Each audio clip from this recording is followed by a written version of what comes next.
Hey adventurers, so today is going to be my wrap up for the month of March. I read 8 books in the month or finished 8 books in the month of March, and one short story that I wanted to mention especially. Not the best reading month this year so far, but some fantastic books, and definitely so far my book of the year. So we'll get to that as we go through here. To start off with, I read Muse of Nightmares by Laini Taylor. This is the second and final book in the Strange the Dreamer duology.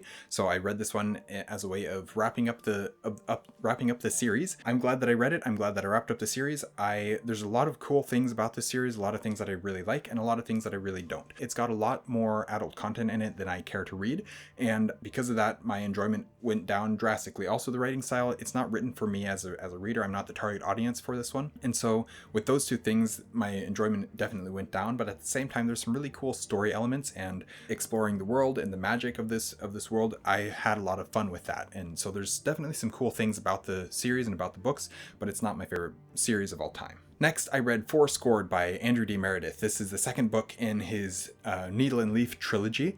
This I read thrice in January, or no, I read thrice in February, and then I read Fourscored in March, and I will be reading Fivescored. No, it's Fife and Drum is the third and final book, and I'll be reading that in April, or as soon as I doubt it'll be April. It'll probably be May, or whenever it is that it comes out. I'll be reading that one as soon as I can possibly get to it, because I loved this book so much. I really liked Thrice. I had a ton of fun with Thrice. I thought it was a really good book that was deeper than I was expecting it to be. And then I come read book 2, which is Fourscored, and Meredith dials it up like 100 times, and it just blew me out of the water with the storytelling, with the quality of what he was doing, and in the story that he was telling, the way that he builds out and furthers this world and this story and the magic, and we learn more about everything. The wisdom that he brings into this series, everything about it I'm blown away with, and I really, really enjoy these books. And so, definitely Fourscored, very, very good book. One of my favorite books that I've read this year so far. Not my book of the month though, because we will get to that in a little bit. Then I read another short story rather, by Andrew D. Meredith, and this was called The Purgatory of Martin Merriweather. This is a short story that sci-fi, what is it called? Incense punk sci-fi futuristic story by Meredith that is published in a magazine, and I'll have it linked in the description down below because I don't remember what the magazine's called, but I loved this story. This is, I'm not going to do a full video review of this story or anything like that, because it's not in its own book or novella or anything like that, but it is very, very good. This is a time travel, time loop type story where we are following this character, Martin Merriweather, as he goes into his purgatory and tries to figure out what he's supposed to do, how he's supposed to serve out and fulfill this purgatory that he's been assigned. And so it's just a really interesting story, and I generally follow scientific concepts pretty well, and I did with this one. I followed what Meredith was doing right up until the climax, and then I was like, okay, now I'm lost, now I don't understand. And it wasn't that I didn't understand because it was poorly written or because it was done badly. I didn't understand because of the complexity of how everything was weaving together, and just one of those things where I need to read it again to really get a good grasp of how all the little intricacies work. It doesn't affect my enjoyment of the story at all. The story was fantastic, but yeah, definitely recommend that you'd go and read this book, and again, I'll have it linked in the description down below. Then I finished Aurelia by Stephen R. Oh, I should mention, Muse of Nightmares and Fourscored I listened to on audiobook. Purgatory of Martin Merriweather was digital, an ebook, so I guess I read that as an ebook. And then Aurelia by Stephen R. Lawhead. This is a prequel to the Pendragon cycle. It's set sometime during the events of Merlin, the book Merlin, which is book 2 in the Pendragon cycle. So this is kind of a book 6, but also kind of like a 1.5, 2.5, somewhere in between 1 and 2 and 3 type thing. Mostly it's pretty much completely set during the events of Merlin, just at various parts in the timeline of that book.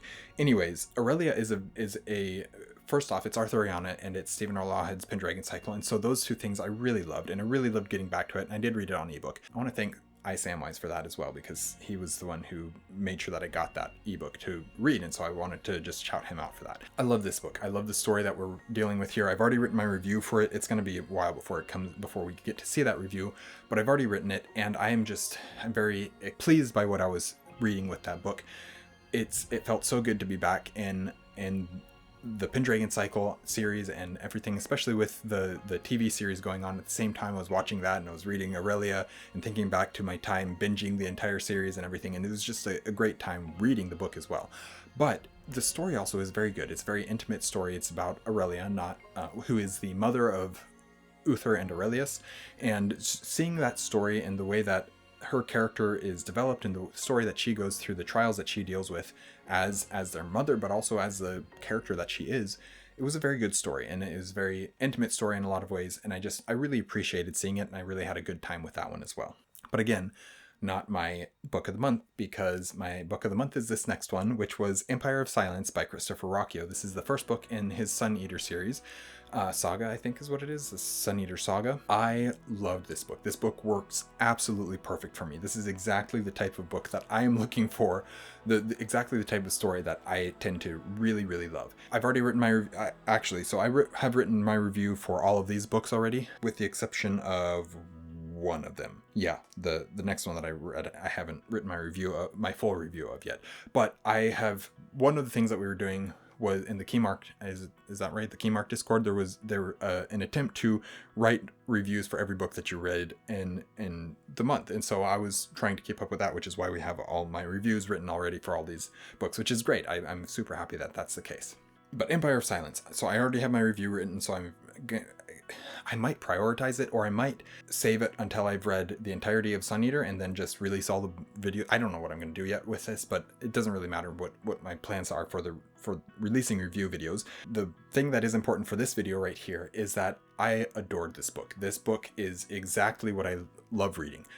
It's space opera. It's very much like Dune and Star Wars, kind of the best of both of them combined in a lot of ways. But it's also very intelligent. It's very, what's the word I'm looking for? Scholarly to some degree. That's not even the word that I'm looking for, but it's philosophical and scholarly. And so we have this character who is melodramatic. They make a point, everybody makes a point of pointing that out, that Hadrian Marlowe is melodramatic.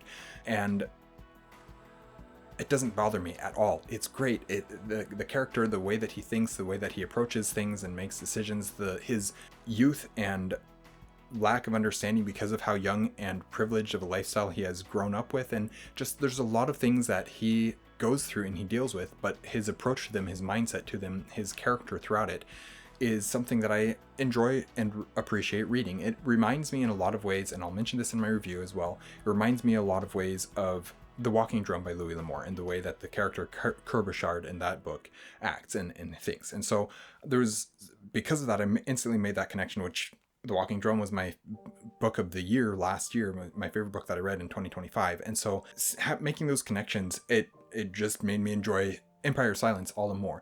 But there's so much that can be talked about. I wrote my review for this is longer.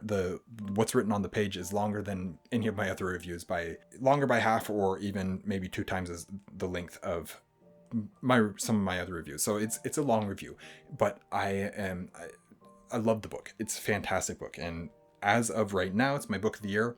That might change, especially since I'm planning on reading more Sun Eater books this year. All right, moving on to the one that I haven't pinned my review for yet, and that is Wilding Hall by Elizabeth Hand is the author. Wilding Hall by Elizabeth Hand. And this was a interesting kind of horror, supernatural, ghost story type book. And this is one where I needed an audiobook to listen to, and Liam said that, hey, this is a good one. Liam from Liam's Lyceum.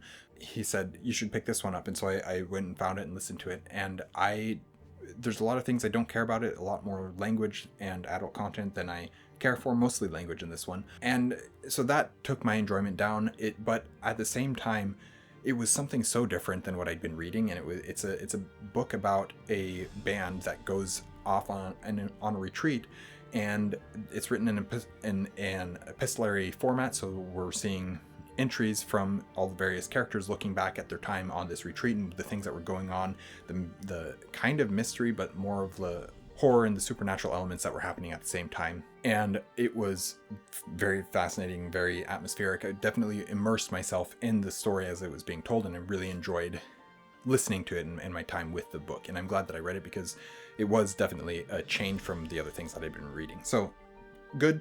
Not my favorite book that I've read, but there's some good things about it for sure. Then that was also on audio that I listened to that one. And then I read on ebook The Fate of Thieves by Tori Tekken. This is it's a novella that is technically a prequel, but it's also has spoilers for book 1 of the Legends of the Bruhai, which is the Bloodstone. So the intention is that it would be read after the Bloodstones. And so I read this one. I received an e-arc for it, and I've got my review written, and it'll come out next week. Jumping in here real quick, just because I just realized this book and the next one that I'll be talking about aren't coming out until the next week. So the reviews will be published the week that the books release, which should be the 20th and 22nd for the 2 videos, not the 13th and the 15th. Sorry about that. From the time you're seeing this, it'll come out either Monday or Wednesday of the next week. So what would that be? This video is going up on the 9th of April, and so it'll be the 13th or the 15th that my review of The Fate of Thieves comes out. And it's a novella, and so I'm not going to go super deep into it, but it tells the story of Kala and Dilim, who are 2 street thieves and trying to survive in this city. And so we get to explore the culture of the city. We get to explore some of the culture of one of the I think it's Maleki is how it's pronounced, if I remember correctly, which is a people group, and I like seeing that. I like that, getting those explorations done, and seeing more of this world, being back in this world that Tori has created is really fun. I really enjoy that as well. The story is good. It's a fairly fast-paced story, and we know where it's leading. If you've read the Bloodstones, you kind of understand where this book is leading to, and so it's not terribly surprising, the ending of this book, but at the same time, it's very well told, and Tekken does a great job at telling this story and fleshing out some characters, letting you know a little bit more about what's going on and why things are happening the way that they are in the Bloodstones. And again, it does contain spoilers for the Bloodstones, and it is intended to be read after the Bloodstones, even though it's technically a prequel. So yeah, I had a good time with Fate of Thieves as well. So the next one that I listened to, and this one I also received an arc for, was Don't Die Dave by A.R. Witham. This same author who did The Legend of Blackjack and the Locke Institute trilogy, which I just absolutely adored those books. And so I was kind of nervous going into this one because Don't Die Dave is a very different type of book. It's a lit RPG, which is not something that I think I would enjoy on most of the time. I feel like that's not a genre for me. But I went into this one not really knowing what to think and just had a blast with it. It's so much fun. The story that Witham tells with this, and the way that you feel like you're in a video game with these characters, and you're dealing with all the gaming culture and stuff like that, and it's really fun. I also have my review of this one written, and this will also come out either the 13th or the 15th, whichever day Fate of Thieves does not, and I just need to figure out. I guess I will probably do Fate of Thieves on Monday and then Don't Die Dave on Wednesday, because that's the order that I had them finished in. We'll see if that works. Something like that. I'll decide once I get them filmed and edited. But anyways, that's the plan. Yeah, I had a very fun time with this book. There's a lot of heart to it. I trust with them to tell me a good story, and so even though I was apprehensive going into it, I was still allowed myself to be open-minded going into it, and just hope for a good story, to have fun with it. I wouldn't consider it high literature, but it is fun. It's very fun to listen to, and there's some good stuff to it. Some themes scattered throughout, definitely. Some commentary that he does a little bit, and it is fun. It's a good book as well. And then, finally, the last book that I finished in March, and this is one that I should have finished in February and I didn't, and it's also the only one that I currently own physically, although several of these I'll have physical books. Fate of Thieves I'll get a physical book of. I will probably at some point buy a physical copy of Don't Die Dave, but I haven't decided if I'm going to for sure or not yet, but I probably will. And then I already have Aurelia coming, it just hasn't arrived yet. And then, of course, eventually I would like to have all of Sun Eater physically, but that's I'm not focusing on or worrying about that at the moment. Anyways, the one that I finished is The Two Towers by J.R.R. Tolkien. This is the second part of The Lord of the Rings, and so the way that I've been doing this has been immersion reading, so listening to the audiobook at the same time as I'm reading the words physically, which is part of why it's taking me so long to get through them. If it was just physical reading, it would also take me the same amount of time, because I'm listening to it at the speed that I would be reading it with my eyes, or close to that, and so I can only fit in so much time to physically read, and so that's what took me so long to get through this. But I did complete this on March 31st, which I'm very glad to have completed it in March so that I can get through Return of the King as well, because I definitely need to do that. I love this book. I'm not sure that immersion reading is working great for me. I do really like the Robert Inglis? I can never remember his name. I do like the narration. I think he does a good interpretation of these books, and even though his voice acting isn't quite as consistent for each character throughout the books as someone like Andy Serkis, it's still very good. I do enjoy it. I enjoy his interpretations of the songs and stuff like that. But it's not, I think as a whole, immersion reading isn't working great for me. I'm glad that I tried it, and I'm glad I tried it with Lord of the Rings, because it's a book that I read yearly as it is, and I think it's been a good experiment for me, and I've enjoyed doing it. I don't really have a whole lot more to talk about with Two Towers. I love this book. I reread it every year because it's my favorite book, my favorite series of all time. So yeah, it's just fantastic. I really don't have any more to add to the conversation at the moment. Maybe some point I'll go through and analyze these books a little bit more. I've been thinking about how I might want to do that, and we'll see if something like that comes up. But yeah, I'm glad that I finished this one. Love these books. That's really all I have to say. So that is my wrap up for the month of March. That's 8 books and a short story is really good. That's a lot of reading for me. Didn't really have time to, there was lots of things going on in February or in March for me, and so I didn't have quite as much time to physically read as I would have liked to, but I'm trying to get my schedule under control to where I can actually have some time to physically read again, making that a priority and a point in April to get some work done on. So yeah, that's really all I have to say. Thank you guys for watching an Erudite Adventure. We post videos every Monday and Thursday, and have our social medias linked in the description down below. We will see you guys again soon.